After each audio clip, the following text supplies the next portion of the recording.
everybody. Welcome back to Bryon Knows Movies. I'm reviewing The Summer of Soul. No matter what we're singing or what we're playing, it's going to be with soul.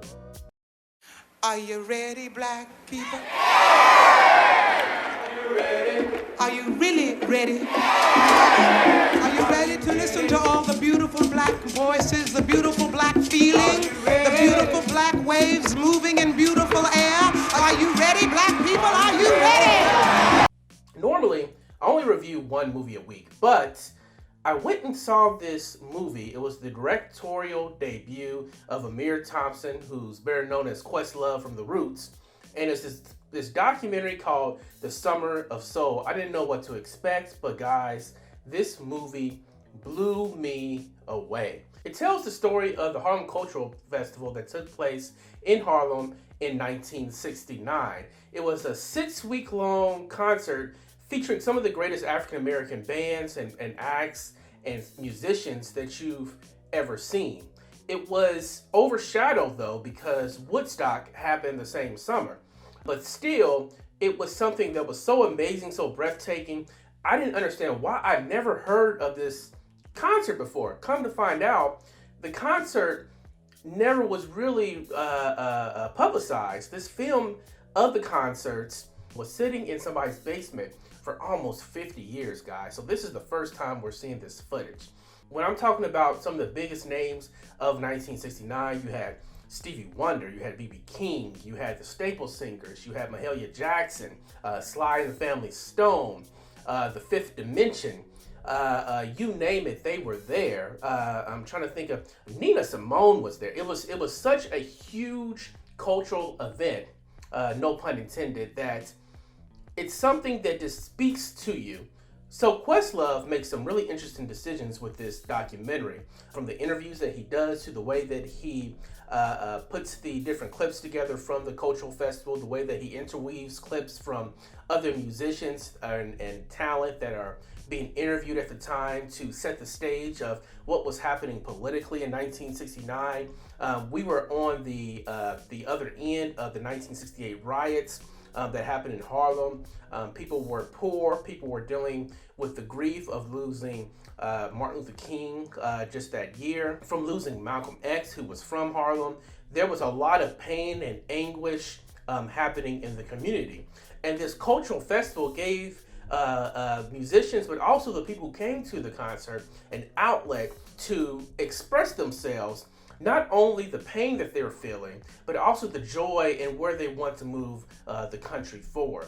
You see the beauty in this with the way that Questlove juxtaposes the movie. He starts with a very young Stevie Wonder. He's probably 19, 20 at the time, and he's already a megastar. People already recognize that he's a prodigy, that he's a genius. He's had multiple hits, but this is Stevie Wonder who's still trying to find himself. As we all know, Stevie Wonder is a huge activist, and he became a huge activist pretty soon after this concert. But it's a very young Stevie Wonder who's playing his song, who's showing his talent, showing his genius, but also still, you can see, soaking up what blackness means in those times and how he has a responsibility to speak out.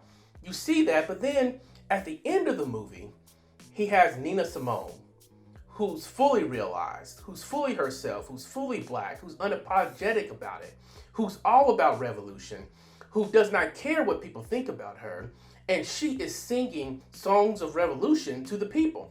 And so you have Stevie, and you have Nina, and you have everything in between, and it's all black, it's all beautiful, it's all one voice.